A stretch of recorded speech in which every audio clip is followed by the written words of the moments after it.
Bismillahirrahmanirrahim. Assalamualaikum warahmatullahi wabarakatuh. Selamat malam teman-teman semua, terutama kepada dosen pendidikan kewarganegaraan yaitu Bapak Aib Saiful Anwar, MPDI, MPD. Semoga kita semua dalam keadaan sehat dan selalu bahagia. Di sini saya perwakilan dari kelompok 5 yaitu yang terdiri dari saya sendiri sebagai moderator yaitu Salinur Alisa, dengan selanjutnya Raka Rizky Fadilah dan Rian Hidayatullah.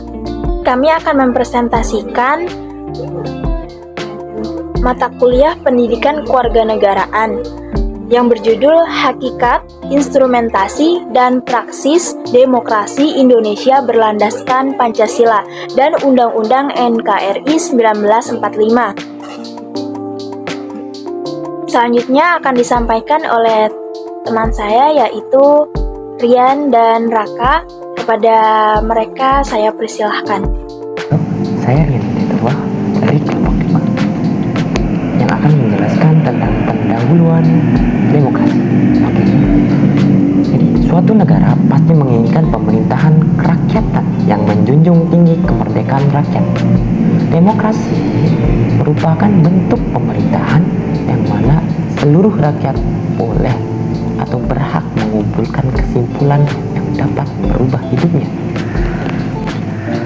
Jadi demokrasi itu meliputi kondisi sosial, ekonomi, ataupun budaya yang menuntut kebebasan politik yang bebas dan adil. Jadi keinginan demokratis ini didasarkan pada kesadaran jika pemerintah yang demokrasi memberikan kesempatan untuk memunculkan atau munculnya pendapat penghormatan terhadap adanya orang bagi partisipasi di dalam hidup bernegara dan dihormati pula oleh masyarakatnya. Jadi setiap negara itu memiliki ciri khasnya masing-masing, ciri khasnya tersendiri. Demikian juga Indonesia. Indonesia itu punya dasar ataupun acuan sendiri di dalam sistem demokrasi, yakni Pancasila dan Undang-Undang Dasar 1945. Selanjutnya ialah tujuan penulisan kelompok ini, di mana terdapat 3 tujuan. Yang pertama, untuk mengetahui apa itu demokrasi. Yang kedua, kita akan belajar tentang ciri-ciri atau jenis-jenis landasan dalam demokrasi. Yang terakhir atau yang ketiga, urgensi dan esensi demokrasi Pancasila. Oke, kita menuju ke poin pertama, yaitu apa itu demokrasi. Pengertian atau definisi demokrasi.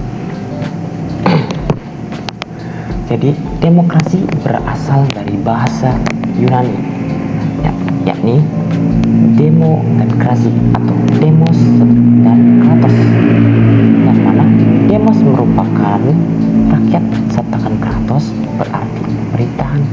Jadi dapat kita simpulkan demokrasi merupakan sistem pemerintahan di mana hukum, kebijakan, kepemimpinan, dan usaha-usaha besar dari suatu negara secara langsung atau tidak langsung diputuskan melalui tangan rakyat. Jadi rakyat yang berperan penting dalam memilih atau mengajukan suatu keputusan. Baik, selanjutnya ciri-ciri negara penganut demokrasi.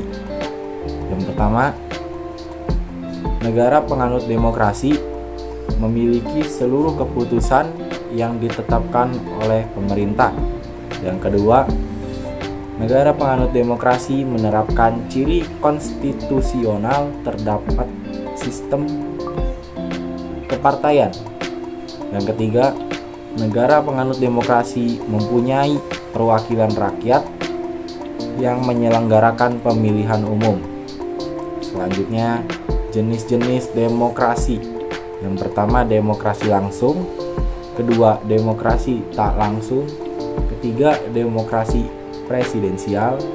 Yang keempat, demokrasi parlementer. Yang kelima, demokrasi otoriter. Dan yang terakhir, demokrasi partisipatif.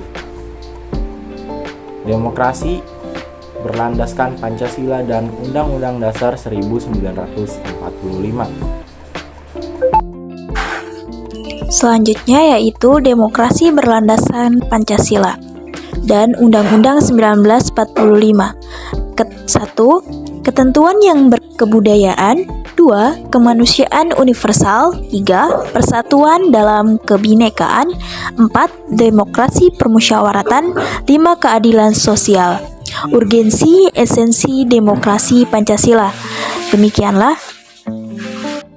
Di sini dapat saya simpulkan atau kami simpulkan yaitu demokrasi mengacu pada suatu pola hidup bernegara atau bermasyarakat, dewasa berperan serta di dalam pemerintahan dengan wakilnya yang telah terpilih, pemerintah yang membujuk jaminan bebas berbicara, memeluk agama, keberadaan pemerintahan sebagian besar yang menghargai hak-hak kelompok minoritas dan komunitas warganya, memperlakukan satu sama lain dengan sama.